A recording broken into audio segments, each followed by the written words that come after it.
बहुत गंदा है यह लोक, एक ने लिखा। तो मैं ये कहता हूं कि अगर गंदा है तो तुम यहां क्या कर रहे हो? जाओ, निकलो ना यहां से। कौन रोक रहा है तुम्हें इस लोक में? किसने बांध करके रखा है तुम्हें इस लोक में? जाओ, वहां जाओ जहां स्वच्छता है। मैंने माना कि यहां पर कई तरह की बहुत गंदी घटनाएं होती हैं। रूस और यूक्रेन में चल रही है, फलस्तीन और इजराइल में चल रही है। ईसाई यहूदी आपस में दुश्मनी निभा रहे हैं, एक दूसरे को मार काट रहे हैं, और यहूदी और इस्लाम वाले एक दूसरे से लड़ रहे हैं, मार काट चल रही है। और रही बात सनातनियों की, तो इनके तो आपस में इतनी चलती रहती है, ये आपस में ही एक दूसरे से इतनी घृणा, इतनी नफरत, इतनी निंदा करते हैं आपस में ही। दूसरों को छोड़िए, आपस में ही एक दूसरे को नीचा दिखाने के लिए, एक दूसरे का गला काटने के लिए हर समय तैयार रहते हैं। माना कि यहाँ पर ये सब हो रहा है, लेकिन ये वही धरा है जहां श्री राम जी ने जन्म लिया, जहां श्री कृष्ण जी ने जन्म लिया, जहां नानक, ईसा, मोहम्मद साहब ने यहां पर जन्म लिया। ये वही धरा है। आपकी दृष्टि से भले ही ये एक गंदा लोक हो, लेकिन कई ऐसे हैं, और उनमें मैं भी हूं, जिन्हें ये लोक बहुत ही खूबसूरत दिखाई देता है। अभी तक तो जितनी भी खोजें हुई हैं ना इस यूनिवर्स में, इस पृथ्वी के जैसा खूबसूरत दूसरा कोई मिला ही नहीं। तो मैं ये कहता हूं कि यदि तुम्हें मिले तो अभी चले जाओ ना वहां पे। और रही बात स्वच्छता की, रही बात अमरता की, कि भैया ये तो काल का लोक है, यहां तो जो पैदा हुआ है सो मरता ही है। तो क्या अमर होना चाहते हो? अमर होने के भी अपने ही दुष्परिणाम है, इस बात को याद रखना। ये लोग मृत्यु का लोक है, ये लोग परिवर्तन का लोक है। तो जिन लोकों की तुम बात कर रहे हो, चाहे वो ब्रह्म लोक हो, चाहे स्वर्ग लोक हो, चाहे पितरलोक हो, तो अमर तो वहां भी कोई नहीं है। मृत्यु तो देवताओं की भी होती है। कहते हैं कि देवताओं को अमृत का वरदान मिला हुआ है। यहां तो ब्रह्मा भी अमर नहीं है, विष्णु जी भी अमर नहीं है, और यहां तो त्रिदेवों में से कोई भी अमर नहीं है। हर किसी को शरीर छोड़ना पड़ता है। ये बात अलग है कि पृथ्वी पर इस गंदे लोक पर, जिसे तुम गंदा कहते हो और मैं कहता हूं बहुत ही पावन लोक, इस लोक पर मृत्यु बहुत जल्दी हो जाती है, अर्थात समय बहुत कम मिला है। और ऊपर के जितने लोक हैं उनमें हजारों, लाखों, करोड़ों वर्षों की आयु होती है। तो उन लंबी आयु वालों का भी एक अलग ही नुकसान है। वो लंबी आयु वाले भी, समझ लेना अच्छी तरह से, वो लंबी आयु वाले भी अपनी लंबी आयु से परेशान हो जाते हैं, उकता हो जाते हैं। और इस लोक की बात करते हो, ये तो वो लोक है जिसमें जन्म लेने के लिए देवता भी तरसते हैं। बड़े भाग मानस तन पावा, सुर दुर्लभ सद ग्रंथ ने गावा। ये तो वो लोग है, ये तो वो लोक है जिस पर पैदा होने के लिए देवता भी तरसते हैं। उनके लिए भी ये पृथ्वीलोक दुर्लभ है, दुर्लभ याद रखना। इसलिए इस लोक को गंदा लोक कहना ही नहीं है। ये कहना इसलिए नहीं है क्योंकि हम भी यहाँ पे रहते हैं, हम यहाँ पे अपना पालन पोषण करते हैं। ये लोक हमें सब कुछ देता है, मान भी देता है, सम्मान भी देता है, खाने के लिए भी देता है, पीने के लिए भी देता है, सब कुछ देता है। और मरने के बाद में फूंकने के लिए लकड़ी भी देता है, मिट्टी में दबाने के लिए कब्र का स्थान भी देता है। तो इसे आप गंदा लोग कहें, ये बात बिल्कुल भी अच्छी नहीं है। उन लोगों की बात जिन लोगों पर सुख ही सुख है, या जिन लोगों पर दुख ही दुख है।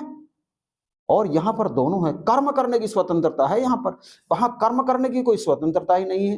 केवल भोग भोगने के लिए वहां पर जा रहे हैं, और यहां पर जो चाहे कर सकते हैं। और देवता यहां पर तरसते हैं आने के लिए। यहां पर देवताओं के लिए दुर्लभ है ये पृथ्वी लोक। और वो दुर्लभ इसलिए है क्योंकि बड़े भाग मानस तन पावा, सुर दुर्लभ सदग्रंथ निधावा। साधन धाम मोक्ष कर द्वारा, ये मोक्ष का द्वार है पृथ्वीलोक, जिसे तुम गंदा बता रहे हो। ये पृथ्वीलोक मोक्ष का द्वार है, यहां से ही मोक्ष जाने का रास्ता मिलता है, और कहीं नहीं मिलता। ना ही ब्रह्मलोक में मिलता है, और ना ही स्वर्गलोक में मिलता है, ना ही पितरलोक में मिलता है, और ना ही किसी और अन्य लोक में मिलता है। अगर मोक्ष प्राप्त करना है तो वो इस पृथ्वी लोक पर ही आकर के मनुष्य रूप में जन्म लेना पड़ेगा। इसलिए इस बात का ध्यान रखें, तो अपने आप को सौभाग्यशाली समझो, भाग्यशाली समझो कि इस पृथ्वी लोक में जन्म लेने का अवसर मिला और यहां पर मिले तुम्हें वो गुरु जो यहां जीवन जीने की कला तुम्हें सिखा रहे हैं। क्या किसी और लोक में गुरु हैं? किसी और लोक में है ही नहीं। और राम बुलावा भेजिया दिया कबीरा रोए, जो सुख साधु संग में सो बैकुंठ ना होए। आप स्वर्गलोक की बात छोड़िए, पितरलोक की बात छोड़िए, ब्रह्मलोक की बात छोड़िए, कैलाश लोक की बात छोड़िए, आप बात करिए बैकुंठ की। बैकुंठ में जाने की बात सुनकर भी कबीर साहब रोने लगे हैं, क्योंकि जो साधु संग में सुख है ना, वो वहां भी नहीं है। इसलिए इस पृथ्वी लोक को जो गलत कहता है, गंदा कहता है, बुरा कहता है, वो अपनी मानसिकता को बदले। मानसिकता बदलने की आवश्यकता है। माना यहां नफरतें हैं, माना यहां निंदाएं हैं, माना यहां घृणाएं हैं, माना यहां क्लेश है, अशांति है, लेकिन शांति भी तो यही है, प्रेम भी तो यही है, अपनापन भी तो यही है, त्याग भी तो यही है, बलिदान भी तो यही है। और सबसे बड़ी बात कि माता यहां है, पिता यहां है, पुत्र यहां है, पत्नी यहां है, जितने रिश्ते हैं वो सारे यहीं पर हैं। किसी और लोक में है क्या कोई रिश्ते? कोई रिश्ते नहीं है किसी और लोक में। और छोड़िए उस बात को, ये पंचभौतिक शरीर भी नहीं है और किसी लोक में। ये पंचभौतिक शरीर केवल और केवल यहीं पर है, और किसी लोक में नहीं है पंचभौतिक शरीर, जिन्हें हम दिव्य लोक कहते हैं। हाँ, ये बात अलग है कि ब्रह्मांड में कई सौर मंडल होंगे और मौजूद हैं, और उनमें कोई और पृथ्वी है, तो हो सकता है वहां कोई ऐसा ही पंचभौतिक शरीर रहने वाली प्रजाति रहती हो, जिसके पास ये पंचभौतिक शरीर हो सकता है रहती हो। लेकिन जिन दिव्य लोकों की तुम कल्पना कर रहे हो कि सत्य लोक, वैकुंठ लोक, वहां पर ये पंचभौतिक शरीर है ही नहीं। ऐसा शरीर वहां पर मिलता ही नहीं, और ये शरीर यहां पर मिला है, ये बड़ा दुर्लभ है। भई प्रापत मानुष देवरिया, गोविंद मिलन की ये तेरी वरिया। इस मनुष्य शरीर में ही परमात्मा से मिलन हो सकता है, और किसी में नहीं हो सकता। क्या है ये पृथ्वी लोक? गंदा है। कौन कहता है कि पृथ्वी लोक गंदा है? जो ऐसा कहता है उसकी मानसिकता ही गंदी है। आप घृणा में प्रेम को देखो, बलिदान को देखो, त्याग को देखो।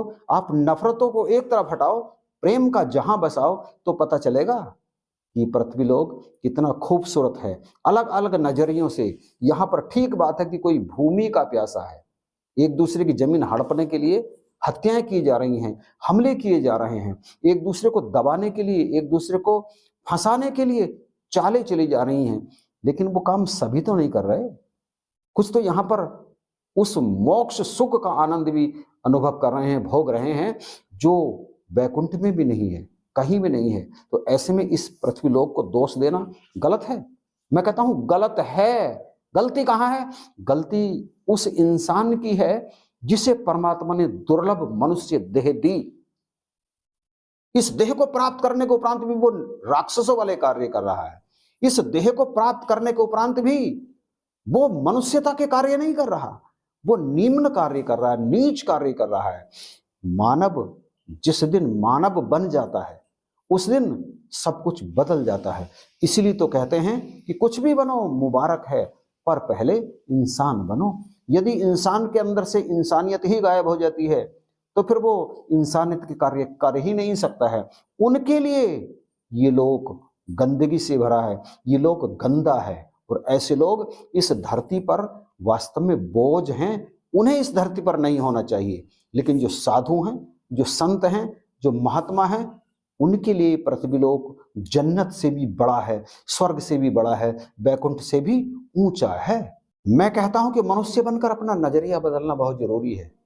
प्रेम की भाषा सीखनी बहुत जरूरी है, मीठे वचन बोलने बहुत जरूरी है, सहनशीलता बहुत जरूरी है, अपनापन बहुत जरूरी है, और निंदाएं हटानी पड़ेंगी, नफरतें मिटानी पड़ेंगी, घृणाएं हटानी पड़ेंगी।